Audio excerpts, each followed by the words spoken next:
I'm Teresa Carraggio, and this is Third Paradigm. Today, I'm reading Chapter 15 of my book, How to Dismantle an Empire. This begins the section on system change, and it's called I Heart Money. So at this point, we've been through the first 4 sections, and that starts with the deep history in anthropology, going back to the original concepts of money and democracy. Then it goes into the recent past of 500 years with looking at colonialism and slavery and their relationship to money. Then I look at the global asset grab and how financial scams have been used to attach entire countries and turn them into slaves. And then I look at just the U.S. and how the dollar and those financial scams have been used to take over entire cities and populations. Now we're moving into the future. So this will be the final 2 sections of my book so that we can look at what is it that we really want? How do we want money to work? And how can we reconceptualize it? So to do that, I will be wearing not my $700 prescription glasses, but my $10 readers, which I am liking better. And maybe there's a metaphor in there. As always, I begin with quotes. This is from Douglas Adams. This planet has, or rather had, a problem, which was this. Most of the people living on it were unhappy for pretty much of the time. Many solutions were suggested for this problem, but most of these were largely concerned with the movements of small green pieces of paper, which is odd, because on the whole, it wasn't the small green pieces of paper that were unhappy. And this is from my favorite poet, Hafiz. Learn to recognize the counterfeit coins that may buy you just a moment of pleasure, but then drag you for days like a broken man behind a farting camel. I heart money. We come now to the crux of the problem. How do we transition from a money backed by slavery to a system that supports small-scale sovereignty? For the producer nations, the quality of life would increase with freedom, but consumer nations like the U.S. would be in deep trouble. Our money is now redeemable for products made by people who don't own their own labor. The goods and food that we buy rent slaves by the hour for a fraction of what our time is worth. The meager currency they receive is redeemable for products made by people whose time is worth even less than theirs, never from us. No just and sustainable economy can compete with that. The small green pieces of paper and counterfeit coins are dragging us behind them, with us holding our noses but not knowing how to break free.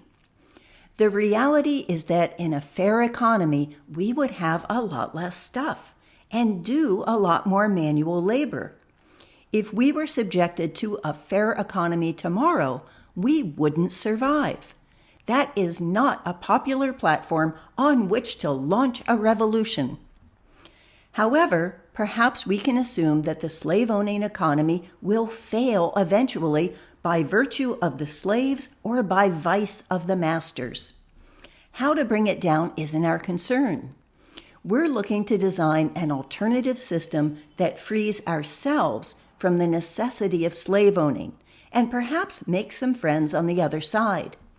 In a best-case scenario, this would all happen gradually while we increase our productive capacity. That's our purpose here. What function should money serve in order to support small-scale economies? It should facilitate internal trade, foster local resilience, and focus energy and labor on common projects. It should recirculate within the economy and protect the natural, physical, and human wealth of the community as a whole. There should be enough to keep every person gainfully employed, but not so much that it raises the cost of living. It should reward honest work with security and the capacity for generosity, but prevent monopoly and overaccumulation and extraction. The body politic. In this section, we'll be practicing systems thinking in order to break out of the habit of thinking like an empire, where money is trade and therefore it's perfectly natural for goods to flow from producers to consumers. To understand how money could operate differently, we'll develop two metaphors of truly natural systems of circulation: blood in a body and water in an ecosystem, starting with blood. Blood serves to bring energy to whichever parts of the body can use it. As the body grows, in childhood or pregnancy, the amount of blood increases with the need. When food requires digestive work to extract energy, there's no need to convert it to excess fat. Too much blood in fast circulation creates a high-pressure environment, but the loss of blood compromises and taxes the whole system. Blood communicates between all parts of the body, making sure that nothing is wasted and every individual cell is nourished. Likewise, in a community economy, money keeps trade fair and sends energy wherever the health of the social body is fostered. Money recirculates within the community based on participation, while trade with the outside world is in the things that the body produces, not the vital organs of farmland, resources, water, communication systems, or transportation. While government is the mind of the body politic, the economy is the heart. The mind decides what the body should do, but the heart sends out the energy to get it done. Families and neighborhoods are the muscles and limbs that make the good things happen. To promote the things that make the body healthy, wholesome foods, clean fuels, fair industry, money can be as vital and abundant to an economy as oxygen is in the bloodstream. It can grow with the community, so there's always enough, but not so much that it raises the cost of living and creates a fast-paced, high-pressure lifestyle. It can stay in perpetual circulation without ever bleeding out or getting sluggish with accumulated fat. It can invigorate fresh growth so that youth grow up strong and capable to interact with the world, take care of the elderly, and nurture the next generation. This isn't the way we usually think about money, which now feeds the social body the junk food of quick sensation and no nutrition. After getting us hooked into this diabetic spiral, the austerity government asks us which digits we'd like to amputate first. It doesn't have to be this way. To change how we think about money, let's continue expanding the metaphor beyond the body and look at money as water in an ecosystem. Money as water. Water in a healthy ecosystem nourishes that which is beneficial for all of the inhabitants. The species that are indigenous to that ecosystem co-create a geography that suits their needs. Life adapts to use whatever is available and thrives in rich or poor soil where what is always enough. As long as water recirculates in an ecosystem, it doesn't matter whether there's a little or a lot. Since every drop is conserved, it's always sufficient and it's always free. Like water, there are no money shortages, only money leakages. If a lush and verdant biosphere can be located smack dab in the Arizona desert, a self-contained community can flourish, whether wet or dry, rich or poor, urban or rural. Like water, money can grow on trees and fill aquifers that can be drawn on in times of need. Native grasslands can go deep, avoiding artificial irrigation. The natural process pulls water up through green channels and distributes it, giving seedlings and saplings a viable start. But when water is artificially piped in from outside the area, like money extracted from other places, a thirstier type of plant can flourish. These plants choke out the more frugal succulents and compete between themselves for the increasingly scarce resource.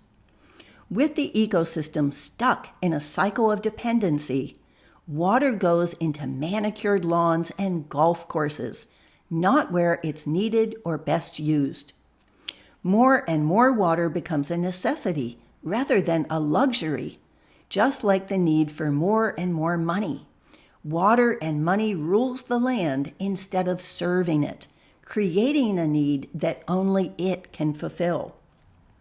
This thwarts the true purpose of money, which is to circulate and feed the diversity of life attracted to that area, allowing each unique expression to reach its wildest and most elated potential. No community is poor by its nature, only after it's been made dependent on an outside resource and then deprived of it. Societies where money circulates slowly and sparsely can be as beautiful as the Sonoran Desert. When corporations or even international aid brings a revenue stream to a cash-poor country, it's not necessarily a boon. It creates deprivation for those who didn't formerly feel poor because everyone was the same. It would be like a desert Mariposa lily suddenly feeling shabby beside a hothouse Amazon lily. The solution to deserts and rainforests isn't a more equal distribution of water. It's recognizing the uniqueness of every environment. In the same way, the answer to economic disparity isn't first centralize and then control the distribution of capital. This would be like damming the rivers and making it illegal to collect rainwater, making everyone dependent on the same irrigation ration. Instead, the solution is to give each community control over its own wealth, which includes its land, water, resources, people, and especially credit creation. Currently, the U.S. government doesn't even create its own money.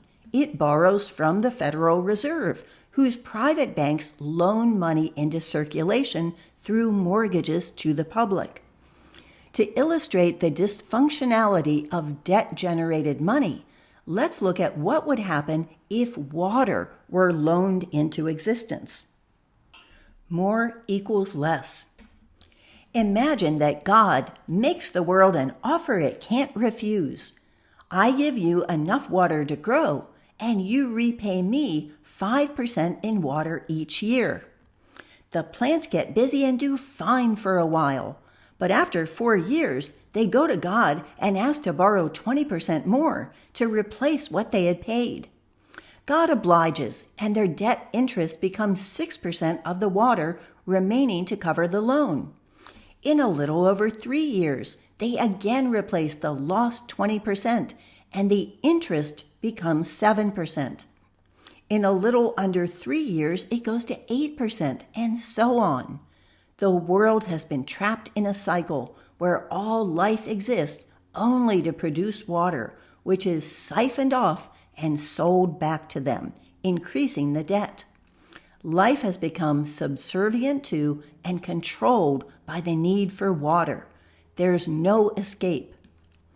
The same dynamic holds true with bank-generated money. When money is borrowed into circulation, there's never enough to repay the loan plus interest. Where would the extra money come from? Like water, that's all there is. It creates a cycle of dependency and control. Instead of flowing out to nurture what's beneficial for the community, it pools exactly where it's least needed and most squandered. Like water, the more there is, the more the inhabitants need because it raises the cost of living.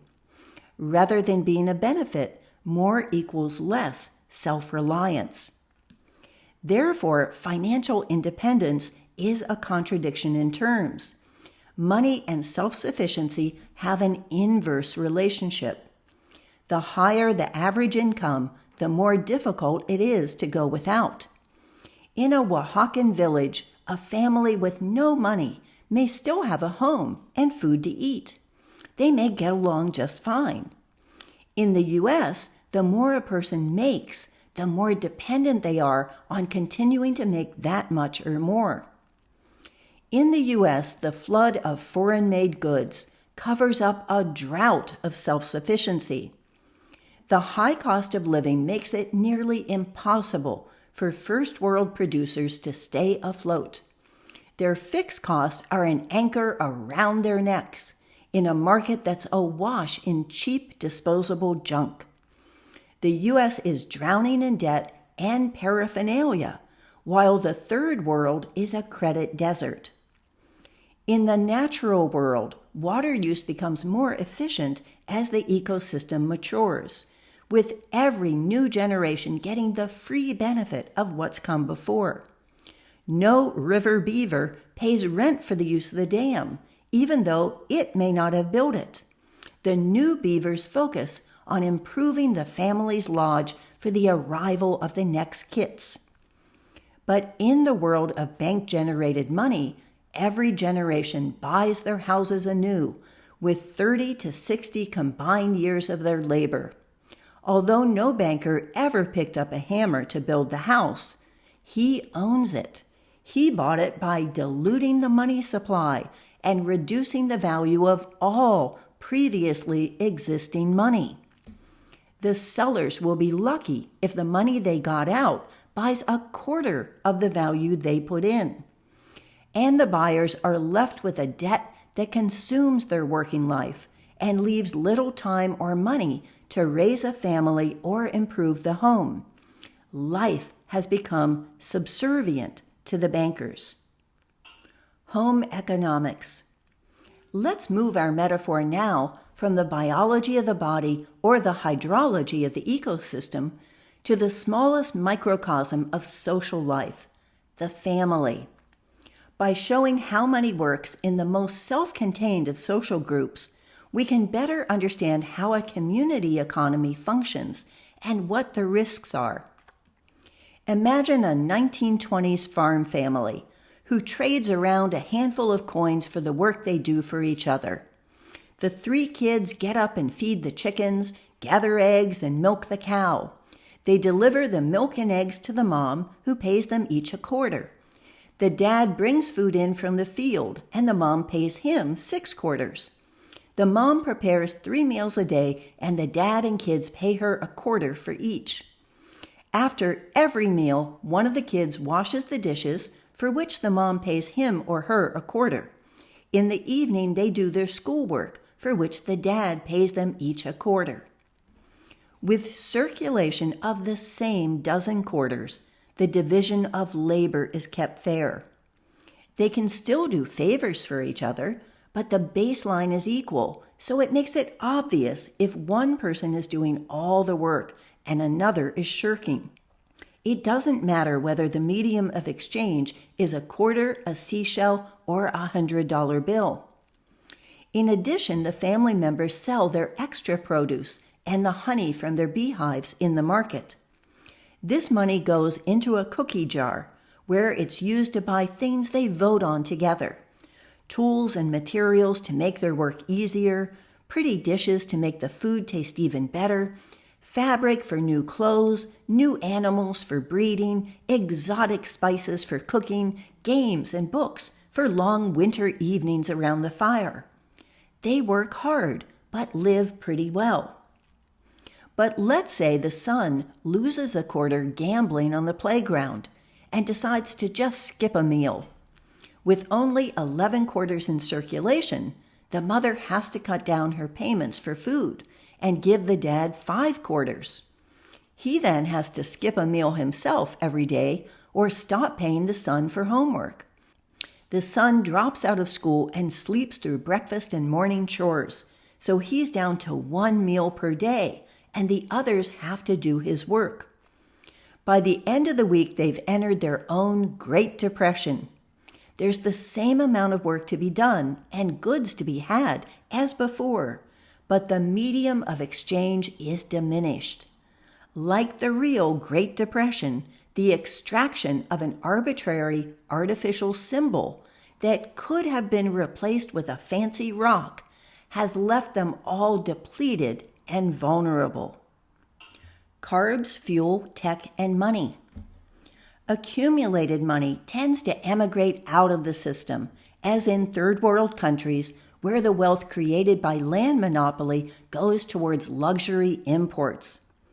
If our hypothetical family had traded in seashells rather than quarters, they would only be useful for equalizing labor within the family. There would be no point in hoarding them. Or the family could have made an exchange rate of 3 seashells for 1 quarter from the cookie jar, slowing the leakage of money but rewarding those who take on extra work. To protect a community's internal trade, 2 credit systems are needed: a taxed one for imports and a tax-free one that is only good for local exchange. A community currency is like the coins the family trades around, as long as they stay in the family. They're merely tokens that keep trade fair. Because the services and goods provided within the family are free, they can afford to be as lavish and generous as they want. Whatever they give is essentially given to themselves. The difference might be described as fast money, which can rocket around the globe in seconds, and slow money, which saunters between neighborhoods. In many aspects of modern life, faster is not always better. Highly processed carbohydrates give a quick burst of energy that hasn't been earned by the body. They simulate happiness by producing endorphins while the body is essentially passive. They are partly predigested, so they hit the bloodstream instantly without needing to expend energy to break them down and release them slowly. While these fast starches are the fossil fuels of the body, fossil fuels are the sugar of society. Without producing its own energy, society gets the results of effortless transportation, heat, light, and entertainment. Likewise, food is hyper-generated through petrochemical stimulation of the soil, only to leave it more depleted when the sugar high is over. In similar fashion, fast technology overstimulates the brain, giving it the false sensation of thinking. It's a pre-processed barrage of information, opinions, humor, and entertainment. It provides an artificial friends group of screen celebrities without the work of forming and maintaining reciprocal relationships. Junk food, junk fuel, and junk tech are empty calories devoid of any nutritional content. They deliver the thrill of getting something for nothing. Junk money is concentrated trade power in which the work of producing something for actual trade isn't done. It may provide the quick hit of a buyer's high, but it has no power to sustain. Perseverance, Kansas. However, dollars designed for advantage can still be used for equality. We'll end with an imaginary example of how a community diverted their excess dollars into a revenue stream for global good. Perseverance, Kansas, owned the only bank that was authorized to issue credit for local mortgages. With the income from mortgage payments, the government wasn't overly dependent on taxes for city services. This enabled them to give tax incentives to things that were beneficial, not just for their city, but for the rest of the world. They decided that the most good their money could do was to buy back lives in the places where life was cheap. Therefore, they designed their tax system to funnel money to global charities. This is how it worked. Matilda is a renowned perseverance potter. She decides to give a workshop to benefit a seed bank in Palestine. A like-minded ceramic studio lets her use their facility for free. 10 pottery students enroll, each writing a check for $30 made out to the West Bank Seed Bank. Together, they make some nifty pots and take them home. Matilda takes the checks to a student group at her neighborhood middle school. They write her a receipt for $300 and give her 6 Fairtrade 10s. These are certificates printed on banana fiber and hand-colored by the students. Each one says, this $10 in exchange value represents $50 that has been donated to the West Bank Seed Bank. The students sign them as the issuing treasurer artist. The students mail the checks to the seed bank, which sends the individual pottery students receipts that they can deduct from their income tax and keeps them informed on the good things their money has done. Matilda gives the ceramics lounge the $300 receipt from the student group, which they can deduct from their property tax. Finally, Matilda can spend her $60 of Fairtrade 10s at the farmer's market or any local business, where they will circulate again and again with no sales or income tax. As an extra thank you, supportive farmers and vendors often give her an added discount to support the cause. So for the $300 in charity generated by the community, everyone involved has gotten a tax-free or deductible thank you, and $60 will stay in circulation supporting self-reliance. Multinational corporations will have $300 less, and Palestinian seed savers will have $300 more. A dozen people have, in a small way, turned the tide with the support of their whole community.